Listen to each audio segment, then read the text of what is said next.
എന്നെ കല്യാണം കഴിച്ചോണ്ട് എന്നാ നിങ്ങൾ ഇല്ലത്തോട്ട് കൊണ്ടുപോണേ? അമ്മത്തമ്പുരട്ടെ കാണാൻ കൊതിയാവണു. ഇല്ലത്തിൽ ചെറിയൊരു പണി നടക്കുകയാണ്. ഇല്ലത്തിന്റെ ടാർപ്പ ചെറുതായിട്ടൊന്ന് കീറിയിരിക്കുകയാണ്. അത് കഴിഞ്ഞാൽ എന്റെ മാലാകെ ഞാൻ കൊണ്ടുപോകും. അതെ, ഉഷേ മീനെയൊക്കെ ചോദിക്കുവാ എന്തോന്ന് നമ്മുടെ വെൽഡിംഗ് എന്നൊന്ന്. വെൽഡിംഗ് വർക്ക്ഷോപ്പ് തുടങ്ങാൻ പോണം. അതല്ല, നമ്മുടെ കല്യാണം എന്നൊന്ന്. എന്റെ പൊന്നെ, നീ എന്തോന്നാണ് നീ പറയണത്?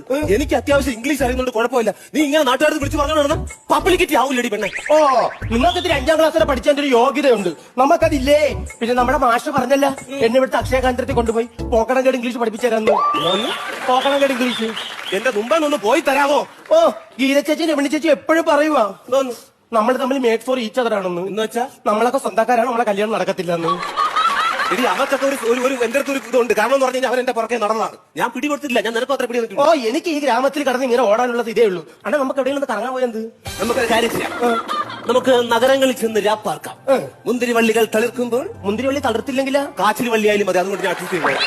ഒരു കാര്യം ചെയ്യും, എന്നെ ഒന്ന് കല്യാണം കഴിച്ചോണ്ട് വീട്ടിൽ കൊണ്ട് പോകും. എങ്ങനെ കൊണ്ടുപോകും? ഒരു കുഞ്ഞിക്കാല് കാണാതെ എങ്ങനെ കൊണ്ടുപോകും? കുടുംബത്തിൽ കൈയ്യട്. അപ്പൊ ടിക്കറ്റ് എടുക്കാതെ സിനിമ കാണാനുള്ള പരിപാടിയാണല്ലേ? എന്നെ കല്യാണം കഴിച്ചോണ്ട് എന്നാ